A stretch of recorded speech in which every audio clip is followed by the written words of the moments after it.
지난 일주일 동안에도 주님의 은혜 가운데 편안히 지내셨습니까?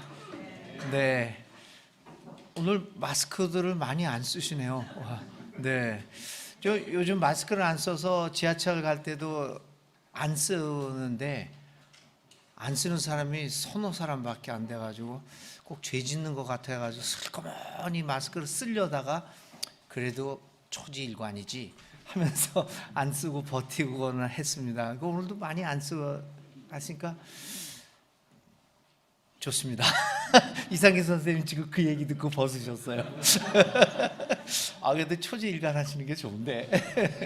네, 오늘도 하나님의 말씀 가운데 이렇게 교리 전환, 메시지 전환의 또 네 번째 말씀을 함께 나누려고 합니다.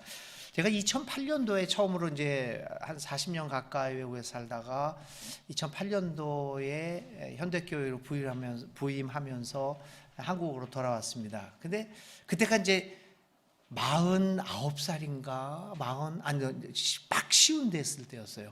한참 그때 지금 생각하면 뭐 세계도 잡아먹을 수 있을 만한 나이였는데, 근데 50 막 들어서면서 현대교회로 왔거든요. 그때 그 다음 해에 성공에 대해서 가르쳤던 분 중에 김찬호 선생이라고 있어요.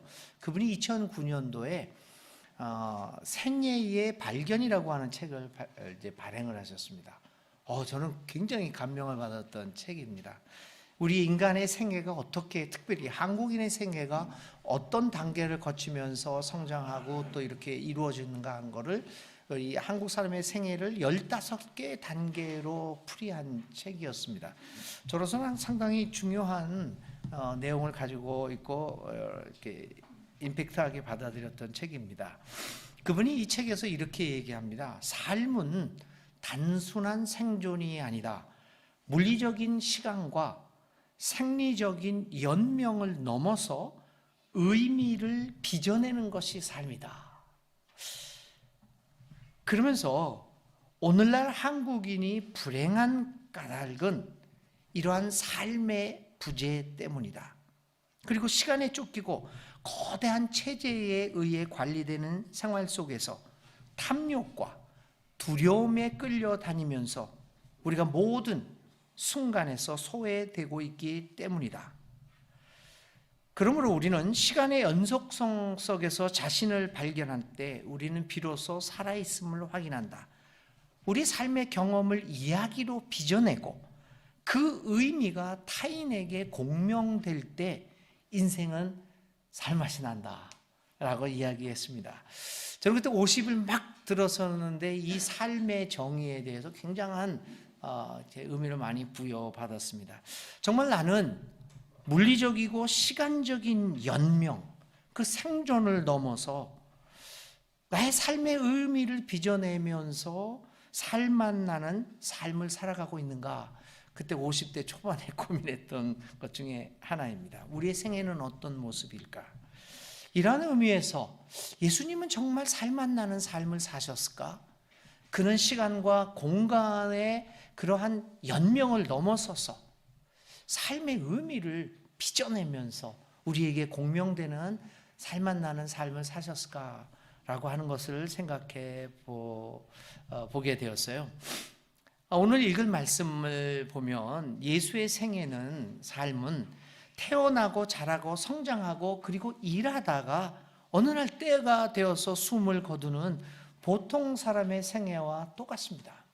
그는 태어났고요, 사람들에게 귀여움을 받으면서 점점 자랐고 어느 날 내 영혼을 주님께 맡깁니다 하고 숨을 거둡니다. 저와 우리와 다른 것이 무엇이 있었겠습니까?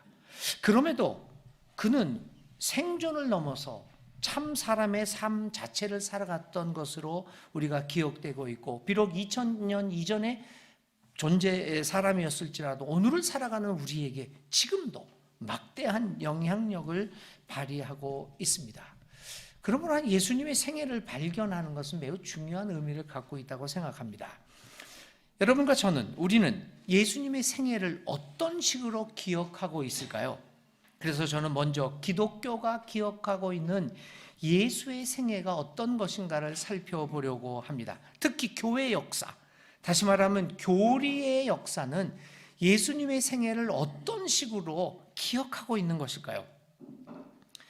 기원 후 4세기경부터 이제 우리 기독교가 로마 제국에 의해서 공인되고 받아들여진 이후부터 신조라는 것들이 공식 교리들이 나타나기 시작했습니다.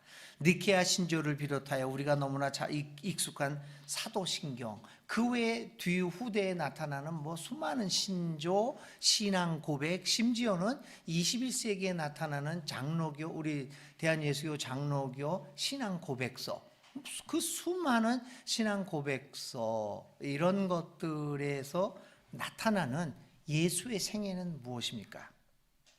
이런 수많은 신조들은 한마디로 이야기하면 예수의 생애를 다음과 같은 구조로 기억합니다.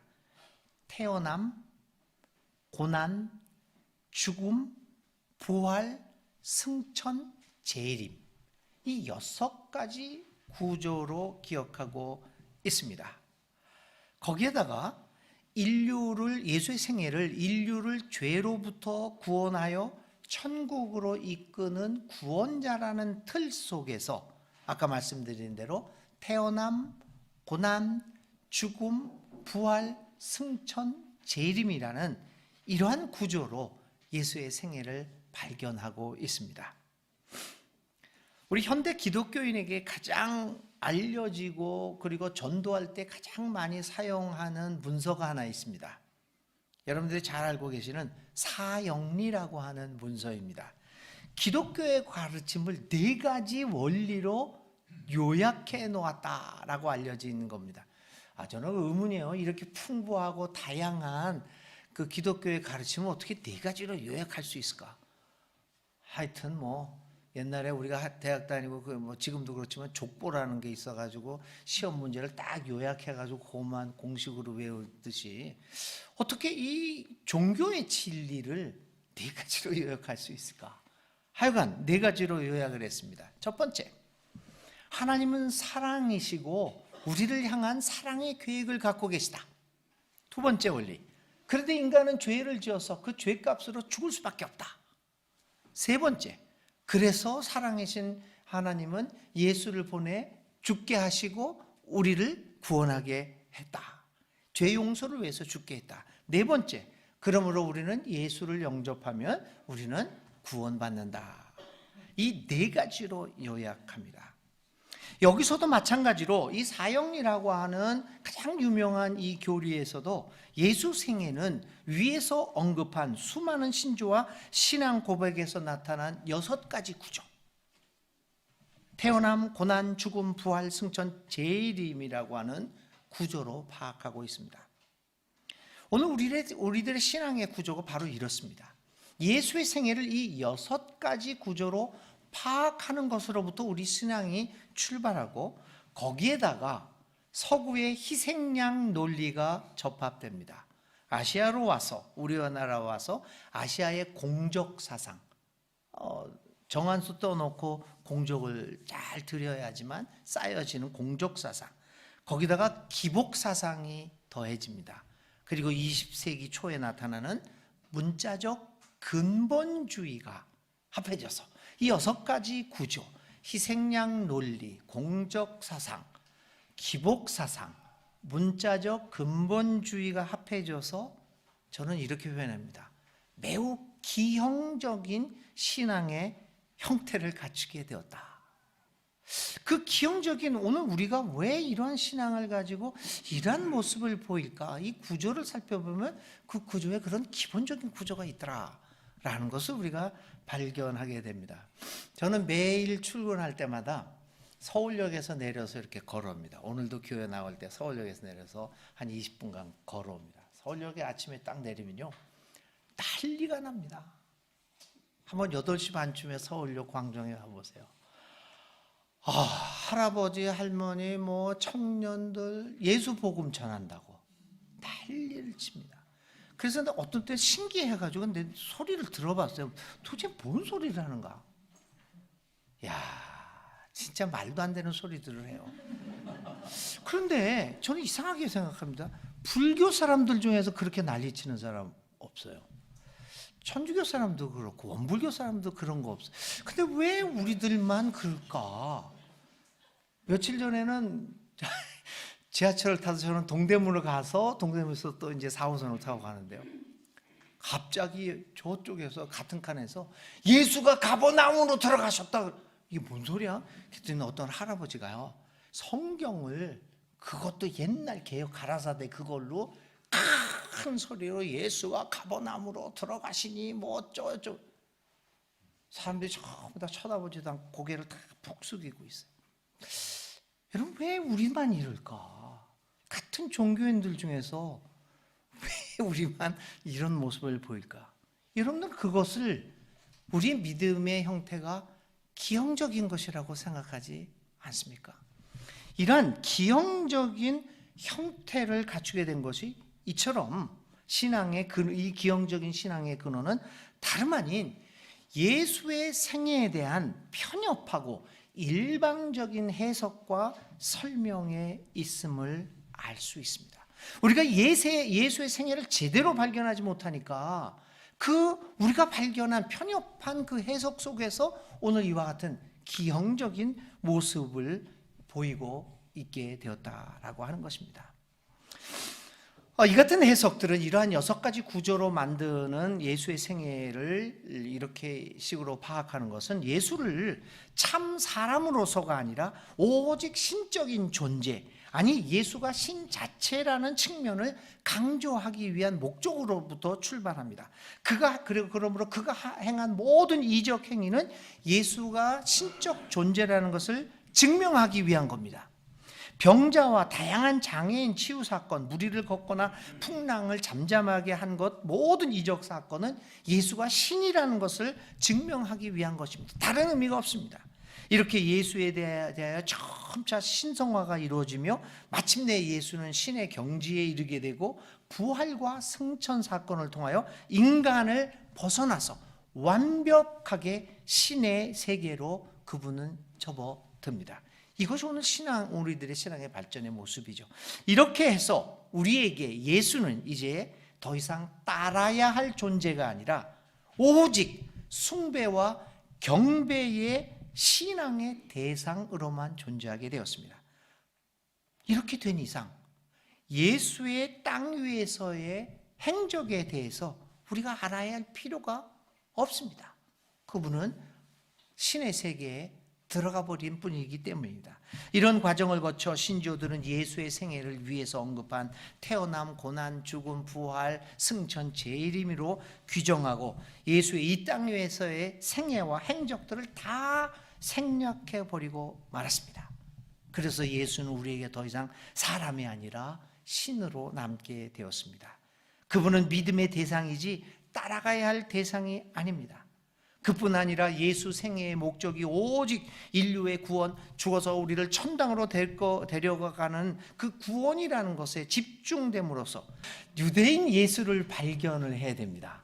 예수님께서는 유대 사람으로서 유대 문화와 정치와 경제, 사회 환경 속에서 살았습니다. 그러므로 그의 가르침, 그의 생애, 그의 이적, 치유행위, 축기행위, 그리고 십자가에서의 죽음, 그리고 예수 죽음을 둘러싼 여러 가지 이야기, 부활과 승천과 재림에 대한 이야기를 오늘 우리들의 시각이 아니라 유대 문화와 전통, 종교, 그거를 제외하고서 예수의 부활을 오늘 우리식으로 현대적으로 해석하고 그렇게 의미를 받아들일 수는 없습니다. 예수 부활과 승천, 재림, 예수에 대한 이야기를 유대교 전통에서는 왜 이런 이야기가 나왔는가라고 하는 것을 이해하고 접근을 해야 한다는 겁니다. 그래서 예수가 유대인으로 살았다는 사실을 기억하는 것은 예수 생애의 발견에 있어서 매우 중요하고 그리고 그것을 오늘의 우리의 신앙에 적용하는데 아주 결정적인 요소로 작용합니다. 예수의 생애가 유대 사회와 문화, 종교의 배경에서 이야기가 되고 그것이 의미를 가지게 될 때 예수의 삶은 온전한 이야기로 변하게 됩니다. 예수의 생애가 의미를 갖게 되는 것은 그가 문득 하늘에서 떨어진 사람이 아니라 유대 사람으로서 그 사회에서 함께 살아갔기 때문입니다. 예수가 유대인으로 사셨다는 발견은 우리의 신앙과 신앙의 모습을 돌아보게 만듭니다. 오늘 우리는 이 한반도에서 한국 문화와 역사 속에서 예수를 믿으면서 우리 한국 전통과 종교와 역사, 이 사회 속에서 예수를 믿는다는 것이 무엇인가를 심각하게 생각해야 합니다. 한국의 역사와 사회, 정치, 경제, 그리고 한국인의 전통과 한국인의 종교와 어떤 연관성을 기독교는 가질 수 있느냐라고 하는 것의 문제입니다.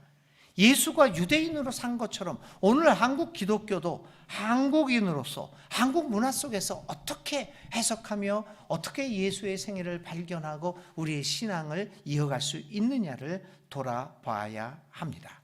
오늘 한반도에서 예수를 따른다는 것은 한민족의 문화와 역사 그리고 종교 속에서 따르는 것을 의미합니다.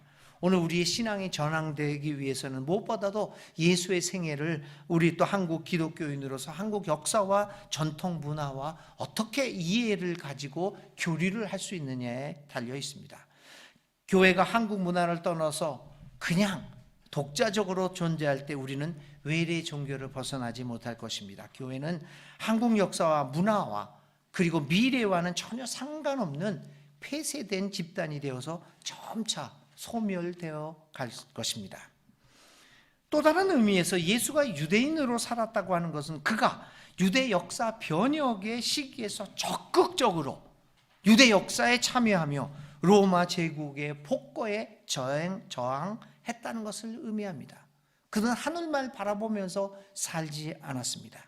그는 로마 제국과 그리고 제국과 결탁되어 있는 불의한 종교 권력을 향하여 저항하며 살았습니다. 그리고 그 저항하는 과정에서 결국 죽음을 맞이합니다. 그런 의미에서 우리가 지금 이제 예수의 고난과 죽음을 기념하여 지키고 있는 이 사순절의 의미를 저항절로 바꿔야 한다는 그러한 의견도 강하게 등장하고 있고 실제로 그렇게 이 40일 기간 동안을 저항절이다, 사순절 저항절이다라고 사용하는 사람들도 있습니다. 그러므로 유대인으로 살았던 예수를 오늘 한국에서 한국인으로 따른다고 하는 것은 한국의 역사 굴곡에서 저항하며 사는 것을 의미합니다. 그러므로 한국의 신앙인들이 한국 역사의 한복판에서 불의와 저항하며 살아가야 한다는 것은 한국 신앙인으로서 당연한 의무이며 책임입니다.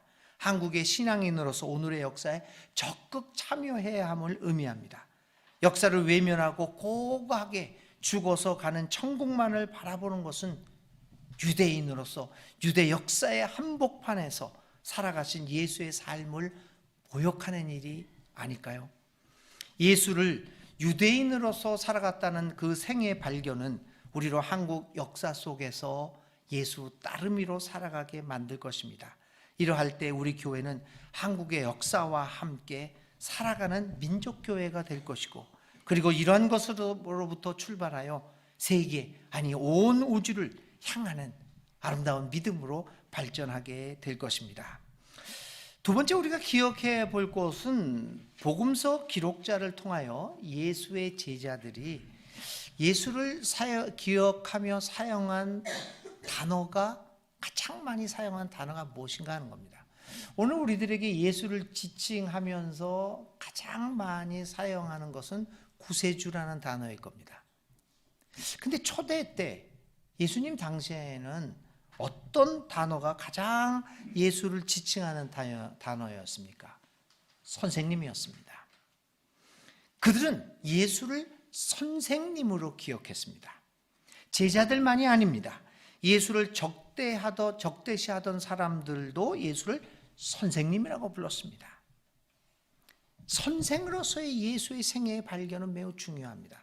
그렇다면 선생으로서 예수는 무엇을 가르치셨습니까? 어떤 사람들은 예수가 올바른 믿음이 무엇이냐라고 하는 것을 가르쳤다고 생각합니다. 그래서 모세는 이렇게 말했지만 나는 이렇게 말한다라고 하는 형식을 통하여 이것이 올바른 믿음이다 라고 하는 것을 가르쳤다고 생각합니다. 또 다른 사람들은 예수가 유대 율법의 문자를 넘어서 높은 수준의 윤리적 혹은 도덕을 가르쳤던 도덕 선생이라고 생각하기도 합니다. 다 맞는 말입니다. 그러나 예수를 바른 믿음의 선생 혹은 도덕 선생으로만 생각한다면 이런 예수를 따르는 사람들의 신앙 행위는 두 가지로 나타납니다. 이단 간별사 혹은 도덕 간별사의 삶을 넘어서지 못합니다. 어쩌면 이것이 오늘 한국교회 대다수 신자들의 모습이 아닐까요? 자신들이 정해놓은 기준에 맞지 않는 것은 죄다, 이단이다, 혹은 거짓이다 라고 하는 정죄하는 모습을 보이는 것이 예수의 생애에 대한 이러한 이해로부터 비롯되는 것이 아닐까요? 그럼 예수는 과연 어떤 종류의 선생님이셨을까요? 마르코스 부고는 그 새로운 비전이라고 하는 그 예수에 대해서 쓴 저서에서 이렇게 얘기합니다. 예수는 바른 믿음이나 건전한 도덕을 가르친 선생은 아니었다. 오히려 변혁의 길을 가르친 선생이었다. 그는 길을 가르치는 선생이자 인습적인 지혜에 대한 비판자로서 자기의 문화와 매우 날카롭게 대립하면서 새로운 길과 방향을 가리켰던 선생이었다. 그렇습니다, 여러분. 예수는 무엇보다도 삶의 방향에 대하여 가르친 분이었습니다. 어쩌면 우리는 늘 길 사이에서 방황하며 또 그 길을 선택하며 살아가는 존재인지도 모릅니다. 어리석은 길, 슬기로운 길, 죽음의 길, 생명의 길, 넓은 길, 좁은 길, 예속의 길, 해방의 길, 눈 감음의 길, 눈 뜸의 길, 대부분의 사람들이 걸어가는 길 아니면 거슬러 올라가는 길, 이 길 앞에 서 있습니다. 예수님도 여기에 대해서 말씀하셨죠. 좁은 문으로 들어가세요. 망하는 대로 이끌어가는 문은 넓고 그 길은 널찍하기 때문입니다. 그래서 많은 사람들이 그리로 들어갑니다. 그러나 생명으로 이끌어가는 문은 얼마나 좁고 또 그 길이 비좁은지요. 그래서 그것을 찾는 사람은 몇몇 뿐입니다. 예수님은 길을 우리에게 보여준 분입니다. 인류의 선생님들은 큰 업적을 남긴 사람보다는 두 길 앞에서 우리에게 좋은 길, 올바른 길, 생명의 길을 선택하도록 길의 방향에 관하여 가르친 분이었습니다. 예수님은 무엇보다도 좁은 길로 갈 것을 가르치셨습니다. 예수가 가르친 좁은 길은 무엇보다도 당시 사회의 인습적인 지혜를 거슬러 올라가는 길이었습니다. 카운터 컬처라는 말이 있잖아요. 문화를 반해서 올라가는, 누구나 걷고 따르는 시류를 거슬러 올라가는 그 길이었습니다. 따라서 그가 가르쳤던 길은 다름 아닌 변혁의 길이었습니다. 오늘 우리는 인습적 지혜에 저항하며 그것을 거슬러 올라가 변혁의 길을 걸어갔던 그 예수의 생애를 발견할 수 있을까요? 만약 그렇다면 예수를 따르는 사람들은 예수가 스스로 걸었고 가르쳤던 그 변혁의 길, 좁은 길, 저항의 길을 걸을 준비와 각오가 되어 있어야 하지 않을까요? 길을 가르친 예수를 따르는 사람들은 오늘 우리를 지배하고 있는 인습적인 지혜인 물질 우상의 문화를 거슬러 올라갈 수 있겠습니까? 우리를 지배하고 있는 이 소비 문화를, 이 인습적 지혜를 과연 우리는 거슬러 올라갈 수 있을까요? 업적과 결과의 양에 따라 가치 판단이 좌우되는 오늘의 인습적인 지혜의 사회에서 정의와 평화와 생명, 그리고 사랑의 가치 중심적인 길을 과연 우리는 걸어갈 수 있을까요?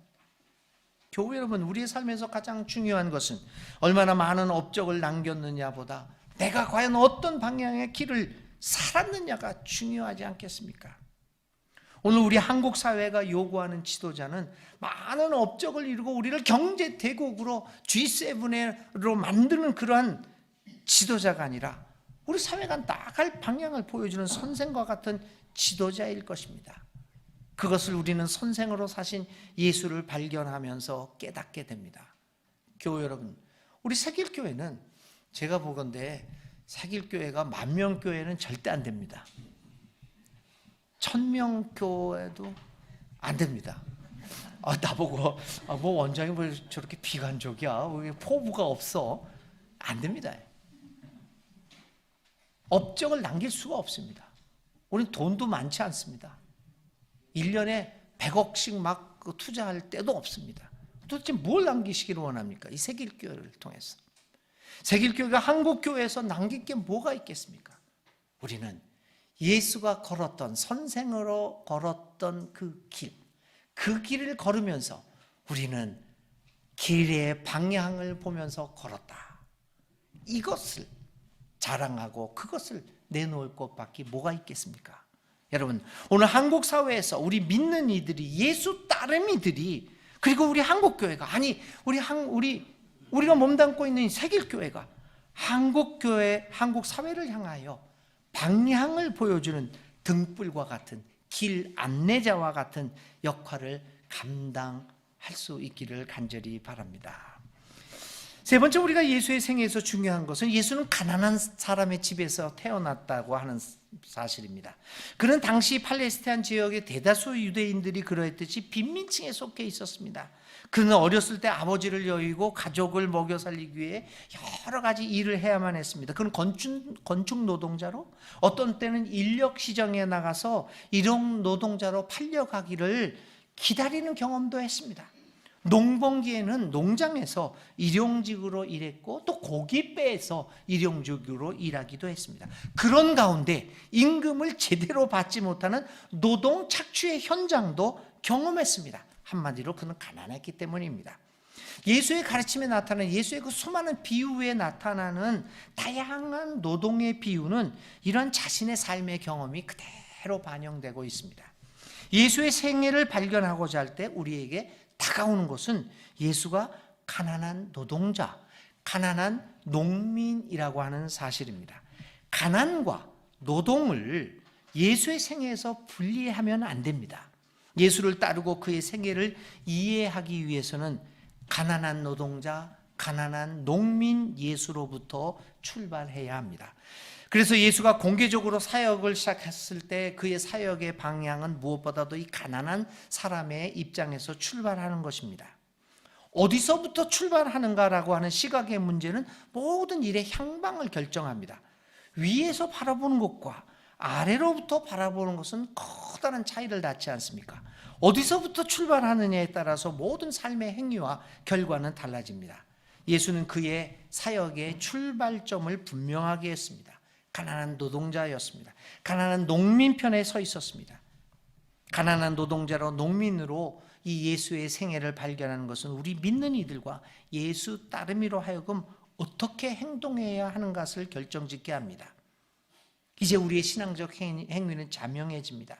우리는 오늘 사회의 가장 낮은 자로부터 가장 억압받고 소외받는 계층으로부터 출발하면서 우리의 신앙의 행위를 결정해야 합니다. 장애인의 편에서. 최근에 지난 월요일 날인가 화요일 날인가 그 시청역에서 장애인들 또 시위가 벌어졌어요. 그래서 거기에 갔다 아침에 거기 참여하고 했는데 참 답답합니다.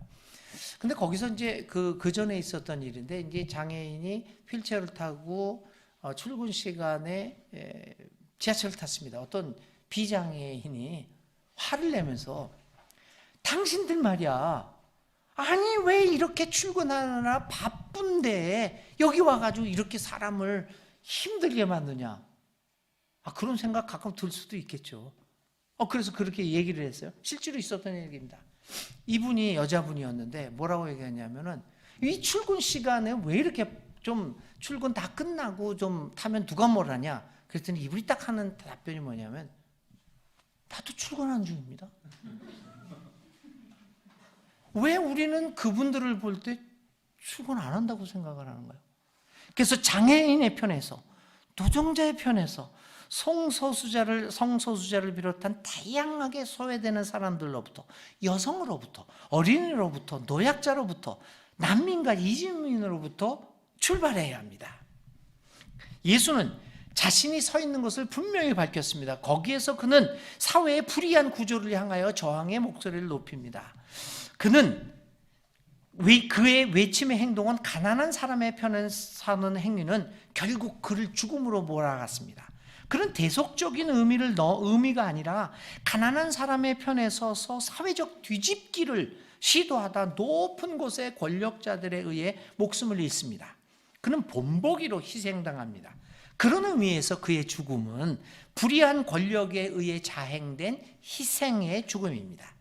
오늘 이러한 예수를 따른다는 것은 오늘 우리 사회에 가장 소외된 사람의 편에 서는 것을 의미합니다. 요구합니다.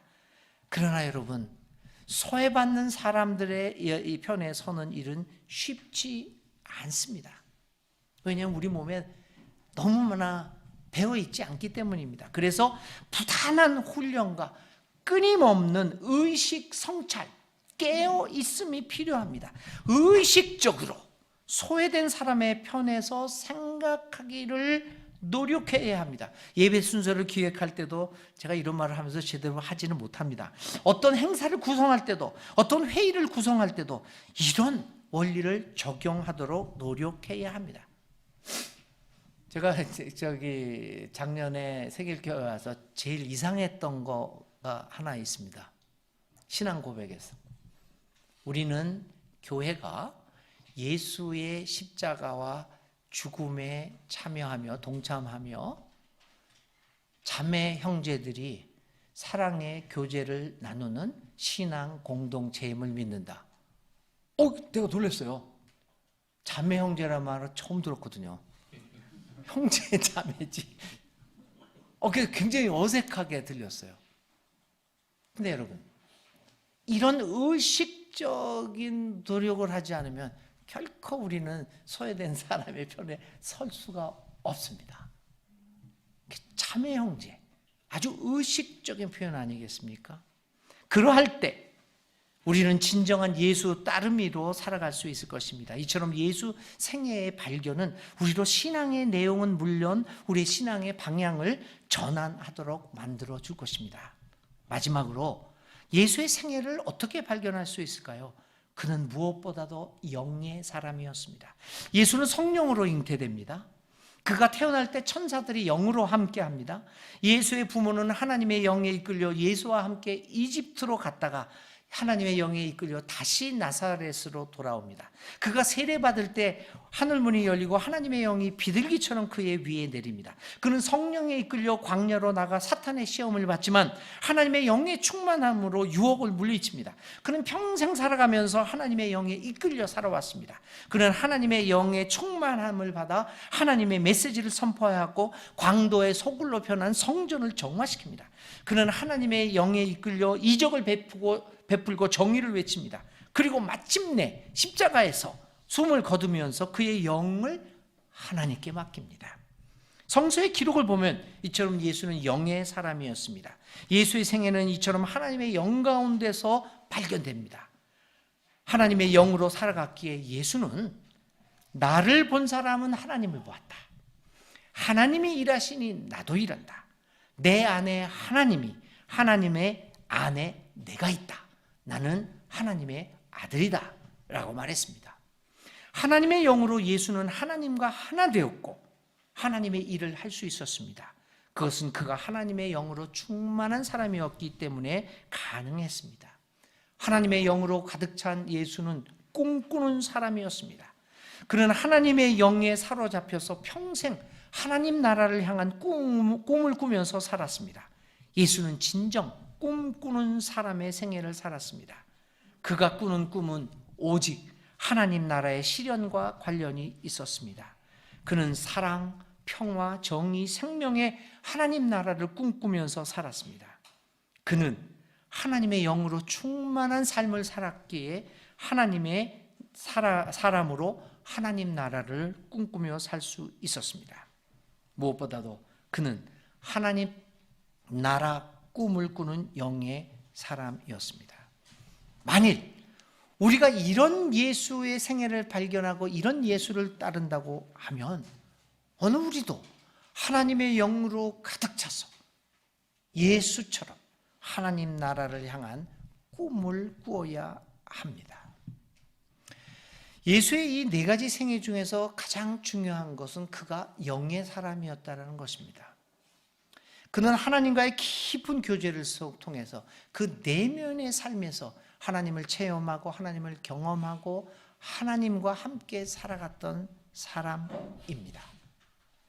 이것이 저는 이 기독교인과, 그러니까 예수를 따르는 사람과 종교인과 또 종교인 아닌 사람과의 차이점이 여기에 기독교인의 가장 중요한 차이가 거기에 있다고 생각을 합니다. 예수가 영의 사람으로 살아갔듯이 오늘 우리가 하나님과의 깊은 내면의 교제와 경험으로 인한 영의 충만함, 그 하나님의 영의 이끌림을 받으며 하나님 나라를 향한 꿈을 꾸는 것, 그것이 진정 우리 믿는 이들이, 예수 따름이들이 해야 할 일이 아니겠습니까? 오늘 우리의 삶은 어떤 영에 의해 이끌리고 있는 것일까요? 예수의 성회처럼 하나님의 영의 이끌림을 받고 날마다 이 나의 내면에서 깊은 하나님과의 경험이 있을 때 우리는 비로소 하나님의 사람으로 살아가게 될 것입니다. 그리고 우리의 믿음의 내용과 행위는 전환되어질 수 있을 것입니다. 예수는 단순한 생존, 물리적인 시간과 생리적인 연명을 넘어서서 의미를 빚어내는 삶을 사셨습니다. 그는 탐욕과 두려움에 끌려다니지 않았습니다. 예수는 자신의 삶의 경험을 이야기로 빚어내고 그 이야기가 우리에게 공명되는 진짜 살맛 나는 인생을 사신 분이었습니다. 교우 여러분, 이제 예수의 생애를 태어남, 고남, 죽음, 부활, 승천, 재림, 이 생애로, 이 구조로 발견하는 전통적이고 교리적인 생각을 넘어서서 유대 사람으로서 동족 민중들의 가슴 아픈 사연이 있는 삶을 이해하고 그 삶을 살았던 유대 사람 예수, 인습적 지혜에 저항하며 새로운 변혁의 길을 만들고자 했던 예수, 가난한 사람의 편에 서서 혁명을 꿈꾸던 가난한 예수, 하나님의 영과 동행하면서 하나님 나라를 향한 영의 사람 예수, 참 사람으로 사신 예수, 그 생애의 발견은 오늘 우리로 예수를 따르게 하는 가장 중요한 동기를 마련해 줄 것입니다. 예수님의 생애의 발견이 오늘 우리를 바꿔놓을 수 있기를 간절히 바랍니다. 예수의 생애를 생각하면서 잠시 침묵 기도 드립니다.